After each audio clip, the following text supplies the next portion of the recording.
have a ripe starter, so we're gonna make my first ever chocolate sourdough loaf. I'm so excited, so let's get on into this. So for the chocolate sourdough, I'm going to start with 50 grams of cocoa powder. Okay, perfect. Now I'm gonna go brew a long espresso shot with my Nespresso machine because we need to bloom this in the hot liquid, and coffee really enhances that chocolate flavor. I'm gonna pour in 100 grams into the cocoa powder. I'm gonna give this a quick whisk until like it's well combined and kind of into a paste. Now that it kind of looks like pudding, I'm just gonna let this sit here for 2 minutes. Now I'm gonna go in with 125 grams of starter. This starter is so good. I cannot even express how much I'm in love with it. Okay, now we're gonna add some warm filtered water. That works best for my sourdough. I'm gonna go in with 355 grams. Now a little dash of vanilla and 30 grams of brown sugar.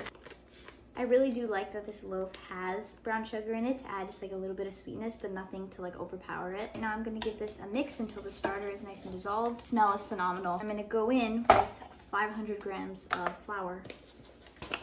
Not to worry, I have more. Funny story, I actually don't have any chocolate chippets right now, so between now and when we do our first shaping, I'm gonna go run and get some chocolate chippets. I like to use my hands to mix the dough. It's gonna get messy, let me tell you.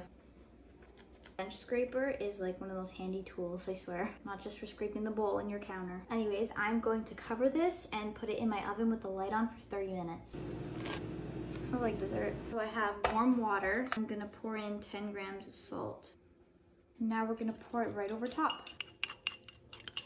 Now using my hand, I'm just gonna incorporate that. Do a bit of like stretch and folding, a bit of like squeezing. Stunning, oh my goodness. Also realizing that a higher hydration in the dough is working very well for me. As we know, salt is a loosening agent, and this feels quite loose and amazing. Just after like 2 minutes. I'm gonna let this rest for 15 minutes, and then we are going to do some slap and folds. 15 minutes has passed, that's beautiful. Move this from the bowl.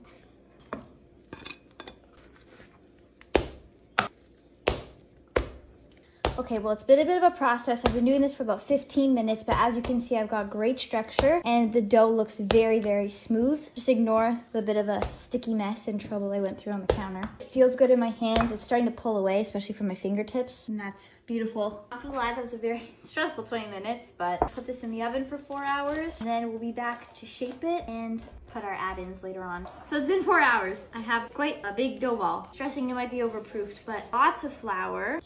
Oh, it's very airy. Actually, it's not that sticky considering I did in fact go to the store. Instead of getting my usual 50% cocoa chippets, I decided to go with 70% chocolate chunks. I just felt like I wanted chunks in chocolate sourdough, not chippets. I'm going to pull the dough out to get it ready